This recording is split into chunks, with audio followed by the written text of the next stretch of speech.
Got a few things to talk about today. Tight ends, Christian Wilkins, and but you guys sent me this Mike McDaniel interview you want me to react to. So we're going to react to a few pieces of that. Let's jump into this.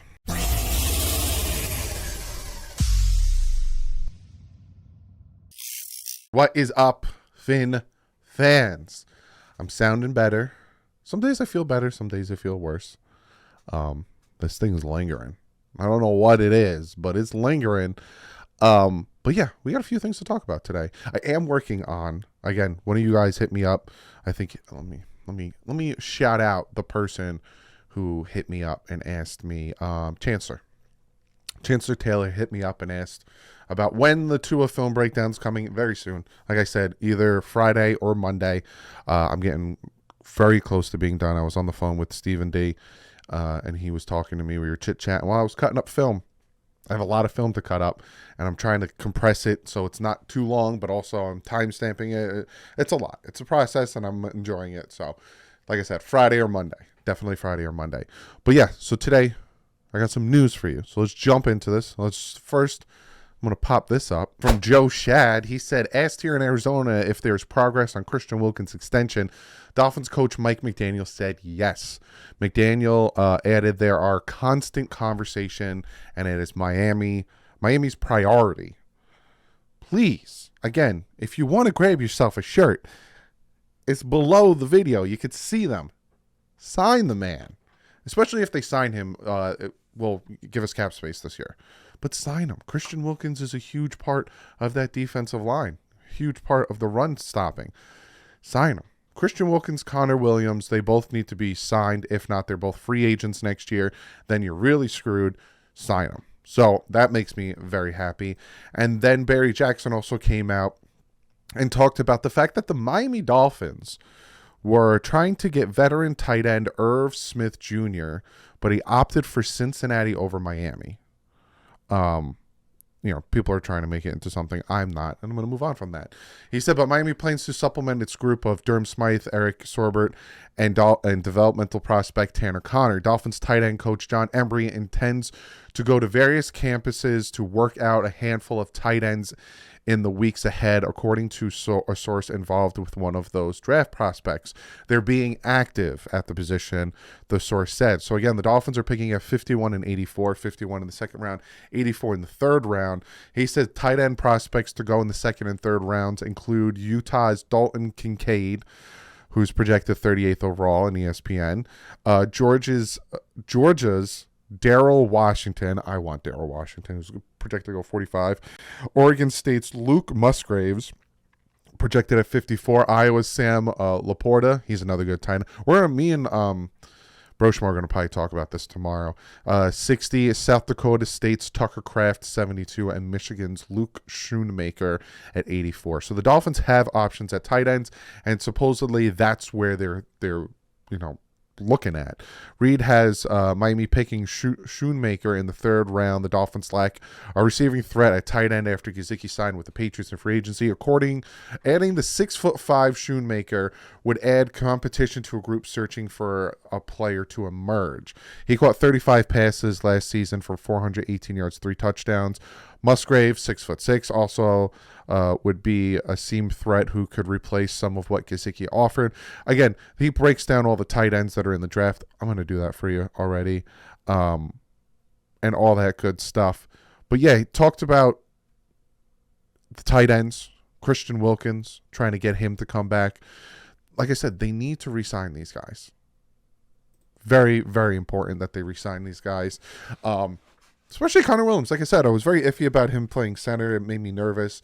Some of my nerves were rightfully so, but also he did do better at the blocking and all that stuff. But gotta re-sign those guys. So now we're gonna react to Mike McDaniel's interview with Open Mike. I'm gonna put the full interview in the description because I'm only gonna talk about 2 parts. He talks about how he figured out Tua's greatness, which we'll see what he says about that. And he talks about Vic Fangio's influence. So we're going to listen to those 2 things. But They talk about his first days in Miami. They talk about growing up with comedian Dan Soder. They talk about landing his first head coaching job, getting started in Denver with Mike Shanahan, coaching with Sean McVay, Matt LaFleur, and his wardrobe and stuff. So it's a long video, and I want to get to the meat of it. So I'm gonna scoot the boot, and then pop it up. So again, I will post the link for the video below. You go check it out, open mic, and let's listen. So you get it, and we talked about you're very positive when it comes to players. So I haven't seen this yet, and one of the comments I got a lot, and I read a lot, was the audio. Look at the room. Now, you see Mike McDaniel's wearing a lav, and he's got this mic, but big room. You've got a quarterback, Tua Tagovailoa, who has basically been consigned by not just outsiders, but most of the NFL as, shouldn't have drafted him, not good, gotta move on and get better. Tell me the process of how you kind of evaluated Tua and helped him ascend. This is cool because this is two-pronged, and there's a specific moment that I think we can detail. It was really cool. Nice. About the whole journey. But for context, like when I first started assessing the situation, you have the 5th pick in the draft, and all the things that were involved in his experience thus far in the NFL.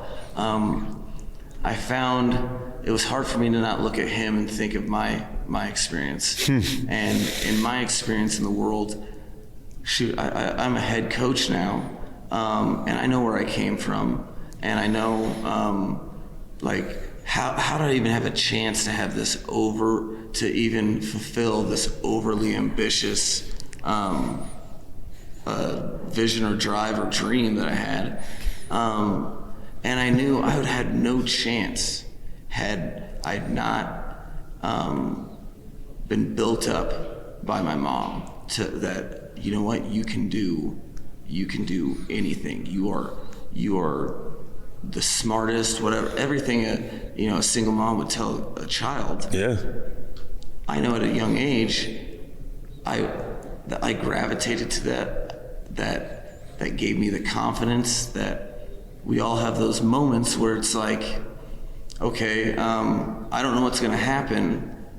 And so do you go into those moments of uncertainty with faith that you're going to get it done, or anxiety or apprehension that you're going to fail? And I had gone through all those moments with just vigor and fearlessness because of how I've been built up. So I saw Tua like that, like, how can we even approach the idea of we know what this player is when I don't know, from my vantage point, who does this guy have that believes in him?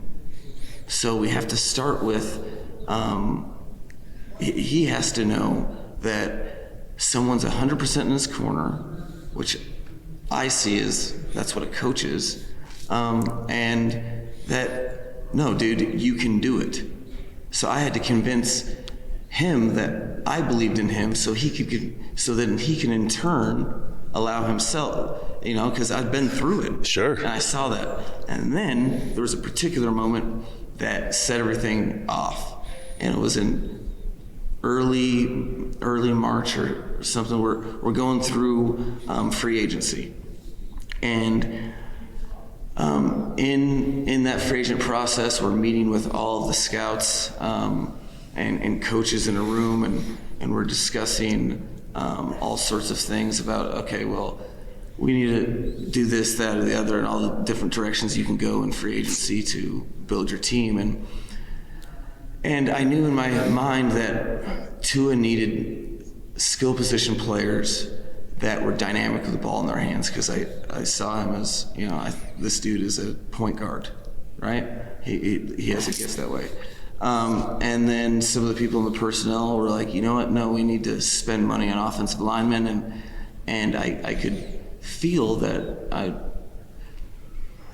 I knew that I disagreed with it, But I hate the, hey, everyone, no, because I said so. Yeah. So I'm like, okay, cool. Taking the information, let me go back to the office. We go back to the office, and I cut on the tape. And so I'm cutting on the tape to build the tape to explain to the entire coaching staff and to start the conversation from my lens so we can get to where we need to go. And I'm watching the different skill positions, and then as I progress through the tape, I start to notice this trend, and it's like, wow, that's like the 7th different outbreak that I've watched Tua throw to the field.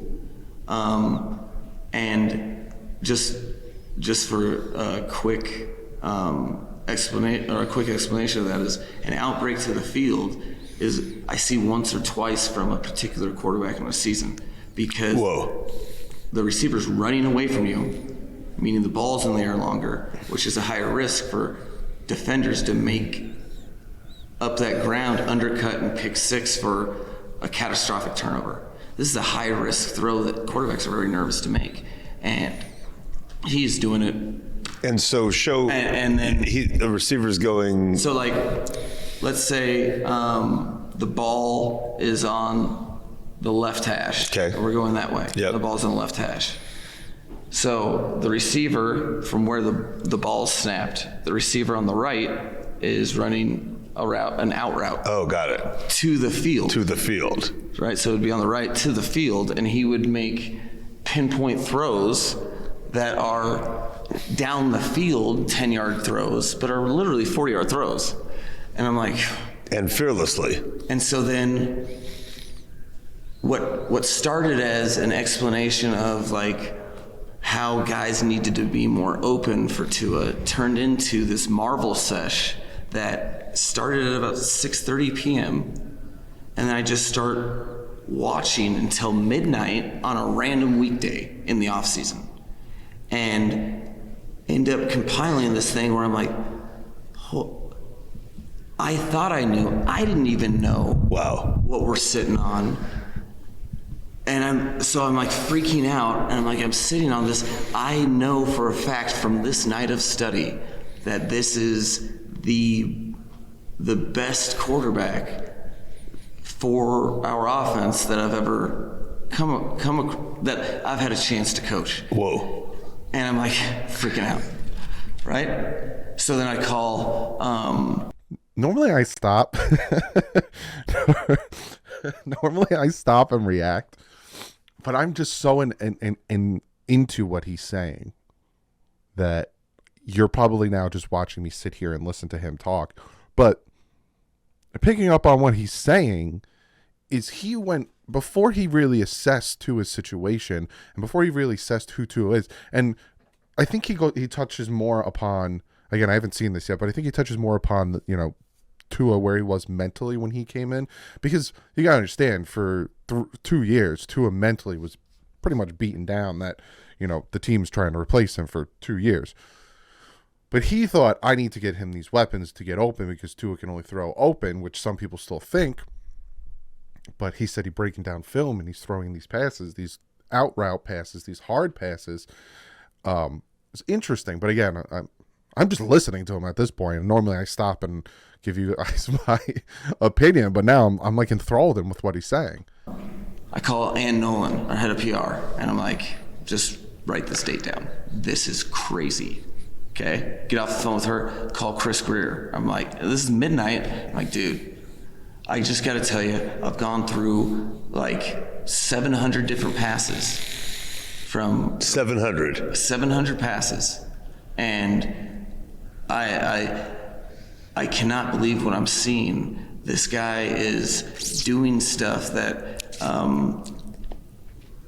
I just haven't focused all my attention on this quite yet. And we are sitting on a gold mine. We need to do everything we do moving forward should be skill position players that have the ability to do stuff with the ball in their hands, because this guy, if they're open, he'll get it to them. And this is something that we've done in San Francisco. I can see the vision where we have run after the catch yak guys. Right. Now you got to tell Tua. but I'm not even there yet. Then I go home. It's probably 1 a.m. I can't even sleep. I come back at 3, refine the tape, and come up with, I need to show the whole organization this tape today. Whoa. I'm going to wait for Chris to wake up.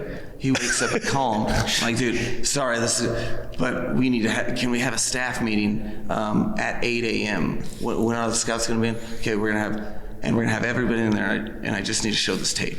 I have to get this off my chest. And he's like, cool. And then we get the whole staff together, and I just run through 150 clips in a row to kind of explain, okay, this is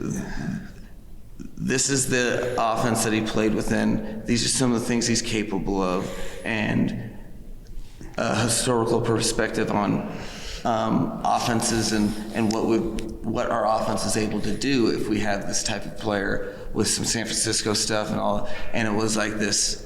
And from that meeting ends, everyone kind of loosely discusses. That afternoon, we have these analytic charts of the people in free agency that have the best ability to separate and have most yak stuff. And the whole organization saw it, and we just moved in the direction to, and that's why they brought in Braxton Berrios this season, because he fits that mold. That's interesting. There's still like a couple more minutes, but that's. I'll talk about it. Let's go. Let me finish. And called 2 in, showed him the same tape. See, a lot of people, and he even mentioned, people think that he made that tape of 700 passes for Tua. No, he made it, but then he showed it to Tua, right? Because he even said it, Tua was down on himself, so, I showed him this tape. People think that he purposely made it to do it for Tua. He's talking about, I made it before I even, anybody that was willing to listen, I was making sure they knew, because I wanted everyone on the same page. When Tua saw it, how was he? It was interesting, because it was like that, it was like the most extreme case of a person not knowing how to take a compliment.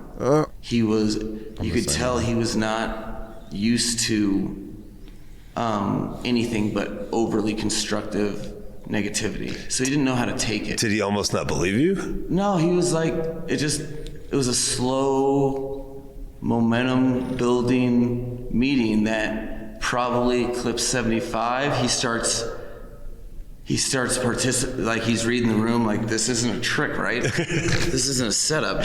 And he's like, I can feel him get up in his chair, and then I'm making the pitch of, okay, well, dude, you are doing all this incredible stuff, and in my estimation, people aren't open enough. This is what it should look like.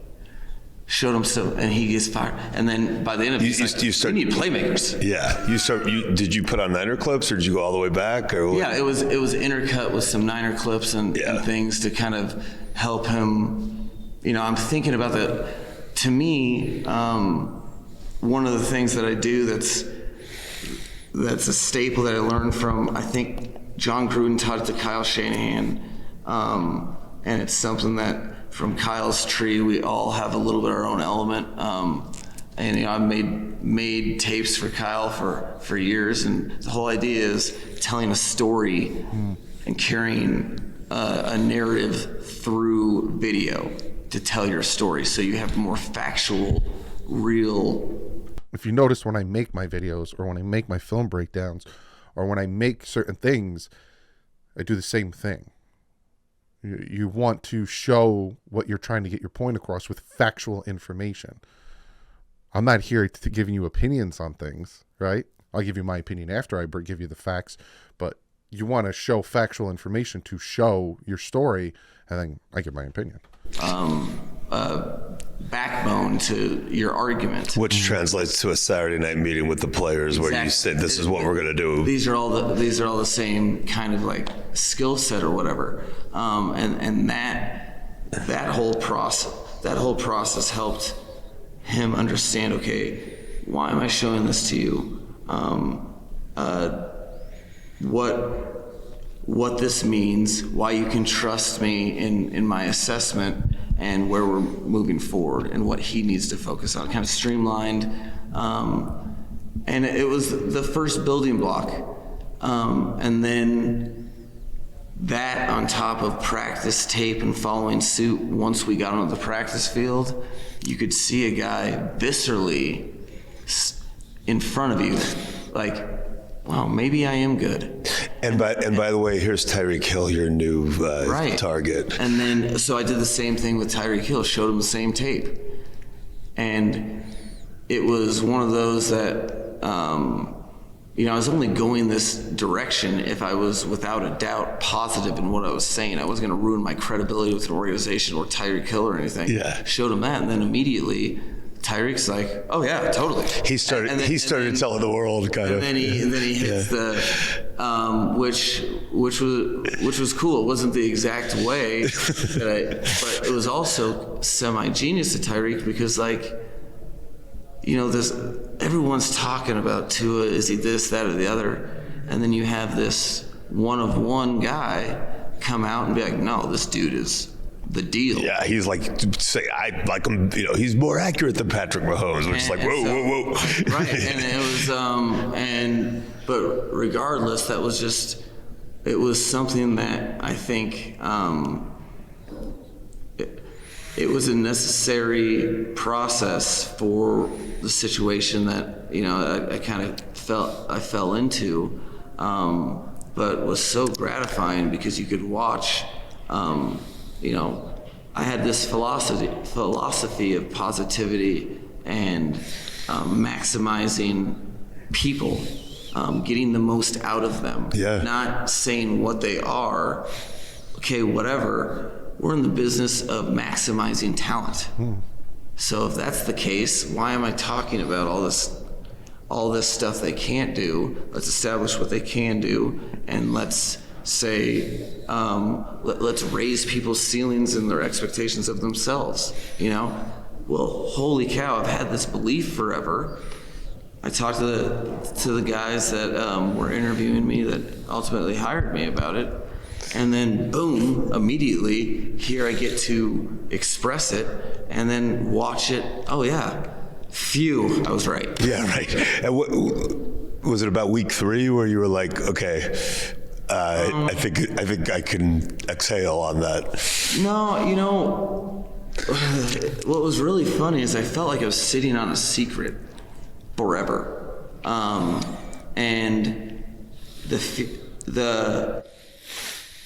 the relief part was probably right around when we were doing inter squad scrimmaging, and Tua was able to execute some of the things that he was doing against our own defense, against another opponent, and so there was the relief. And by the regular season, it was like, Eagles. Finally we get to unveil the secret that I feel like I've been sitting on forever, which is like, and it didn't take long. I think it was week 2, where we were down by 21, several touchdowns, and we had a 21-point comeback. Oh, the Phillips, against Baltimore. Baltimore, that's right. And that's when people started, or they kind of stopped the Mike McDaniel's crazy to it. They started to listen, which was really cool to be a part of for the player specifically, because you're like, all right, dude, people will see eventually, and then it happens, and they do, and he can feel that, and then watching it was amazing how much growth that human being had in the calendar year, more so than anything I've ever seen in my life. It's such a good interview. If you want, go check out the full interview. Like I said, I'll put it in the description below.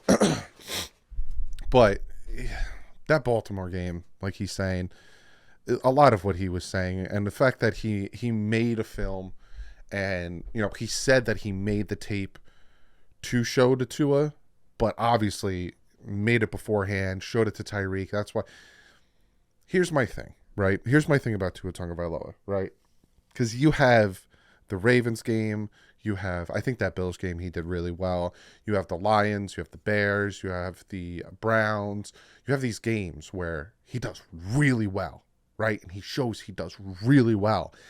And I knew for a fact going into the season, if he had those games, people who don't like him, people who don't want him on the team, people who are like, I don't care, he's done, are going to yeah but it. And they are. And they did. Yeah, but he was against the bad Ravens defense. Yeah, but it was the Lions. And yeah, but it was the Browns. And yeah, but it was the Bears. And I made a video making essentially fun of that.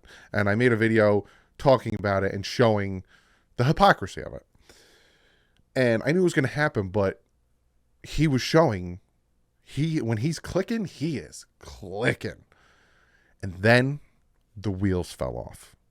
Then we had the 49ers game and we had the Chargers game. And I, out of the whole season and out of being a Dolphins fan for a while, right? I've been a Dolphins fan since 94. I have not been so disappointed. Not necessarily in a player, but in a scenario, in a situation. I have never been so disappointed than those two games because I was like, and there it is. There's the wheels falling off. You were on such a high. You were doing so well. You were in an MVP, category talk and all, and then the wheels fell off. And I was just like, come on. I was so mad. Go back and watch my recap of those two games. Go back and watch me make a video talking about what is going on with him. I was so mad because I'm like, you were there. And then the Bills game, he started coming back. And then the Packers first half, he started coming back and then front. And then he was done. This is why I consider myself a rare breed. And there is a portion of the fan base that has the same mentality that we can recognize the good, but we also can recognize the bad. It's called being unbiased. And I get called a fence hopper, or I don't make a decision. No, it's called looking at both sides and understanding and being objective. And it's rare because you have some of the fan base that if you say anything negative about Tua, and you have some of the fan base that you cannot say anything positive about Tua. You cannot say Tua makes good spaghetti. Oh, look at you being a 2 in here. And then, like I said, on the flip side, you can't say Tua kind of overcooks his steak. What are you? Can't say anything positive or negative with some of these fan base. But then there's the majority of us. And I've read you guys' comments, and I've read you guys on Twitter. You just want the Dolphins to win. You're Dolphin fans. You want the Dolphins to win. But you also recognize that Tua, when he's on, when he's clicking, is a top 10 quarterback in the NFL. That's not an opinion. That's a fact. I can give you factual information to show you when Tua's on, he is a top 10 quarterback in the NFL. Fact. And when he's off, he's bad. Fact. He needs to work on that bad and continue to build on the good. And that's what this year is about. Staying healthy and continuing to progress. If he can't do those two things, he might not be on the team in 2024. But I hope you guys enjoyed this video. I didn't expect it to be so long. I'll see you guys tomorrow. I'm going to be breaking down tight ends with Broshmo. And then, like I said, I'm going to try my best to get that to a video out for you guys Friday. But like usual, stay classy. F's up.